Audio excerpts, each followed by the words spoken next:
नमस्ते मित्रों, श्री विद्यापीठ में आप सभी साधुओं का स्वागत है। जब आप श्री विद्या का अभ्यास करते हो तब एक दो बातें हमेशा ध्यान में रखना चाहिए कि श्री विद्या सीखने से पूर्व श्री विद्या जो है एक प्रैक्टिकल नॉलेज और प्रैक्टिकल श्री विद्या का किस प्रकार से करना है वो एक भाग है, और दूसरा भाग जो है वो श्री विद्या का थ्योरी नॉलेज है। थ्योरी नॉलेज और प्रैक्टिकल नॉलेज दोनों एक दूसरे के साथ जुड़े हुए हैं। आप देखिए, आप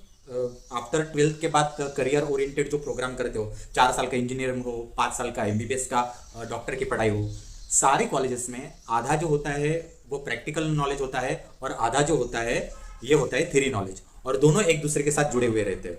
अगर आपको इतनी बड़ी श्री विद्या साधना जो है इसका थ्योरी नॉलेज ही ठीक से पता नहीं है तो आप प्रैक्टिकल नॉलेज में फंसेंगे।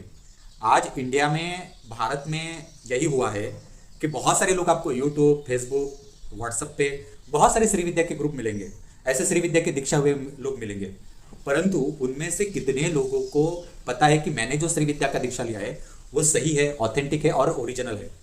क्योंकि बहुत लोगों को ऐसा लगता है कि मैं किसी शिविर में जाकर बैठूंगा, मैंने मेडिटेशन कर लिया, वीडियो कॉल के ऊपर मुझे किसी ने, गुरु ने कान में मंत्र फूंक दिया, मैं माला के ऊपर रोज जाप करता हूँ पंचदशी श्री विद्या का, तो मेरी दीक्षा हो गई, ये मेरी ओरिजिनल दीक्षा है। मित्रों, अगर इस तरह से अगर दीक्षा होती है तो हमारे जैसे जो साउथ इंडिया में कुछ लोग हैं जो प्रॉपर रिचुअल वे से विधि युक्त श्री विद्या का प्रोसेस सिखाते हैं, और ये सीखने के लिए 5-5 साल लगते हैं। आपका श्री यंत्र का जो पूजन होता है वो श्री यंत्र का जो आवरण पूजन है, एक व्यक्ति को पंचदशी दीक्षा और श्री यंत्र का आवरण पूजा सिखाने के लिए एक व्यक्ति को 3 से 4 दिन देते हैं। और हालांकि दूसरी जगहों पे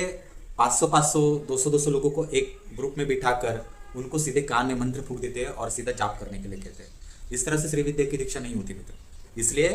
प्रैक्टिकल नॉलेज से पूर्व थ्योरी नॉलेज जो है श्री विद्या का, ये बहुत इंपॉर्टेंट है। नहीं तो आप सोचिए, आप डॉक्टर की पढ़ाई के लिए आपका एडमिशन हो चुका है और सीधा अगर आपको प्रैक्टिकल करने के लिए लेके चले गए तो आपको बॉडी का एनाटॉमी पता नहीं है, कौन सी चाकू लेकर कितना बॉडी के ऊपर कितना सेंटीमीटर कितना इंच उसको काटना है ये पता नहीं है, तो आप सामने वाले का डेथ हो जाएगा। तो उसी प्रकार से श्री विद्या में बहुत सारे लोग जो है अधूरी जानकारी लेकर अपनी आत्महत्या करवाते हैं, और ये जो अपनी खुद की आत्मा की जो आत्महत्या हुई है ये बहुत सालों के बाद लोगों को समझ में आता है कि इतनी बड़ी पवित्र विद्या को हमने गलत तरीके से सीखा है। इसलिए मित्रों, श्री विद्या में थ्योरी नॉलेज भी इंपॉर्टेंट है और प्रैक्टिकल नॉलेज भी इंपॉर्टेंट है।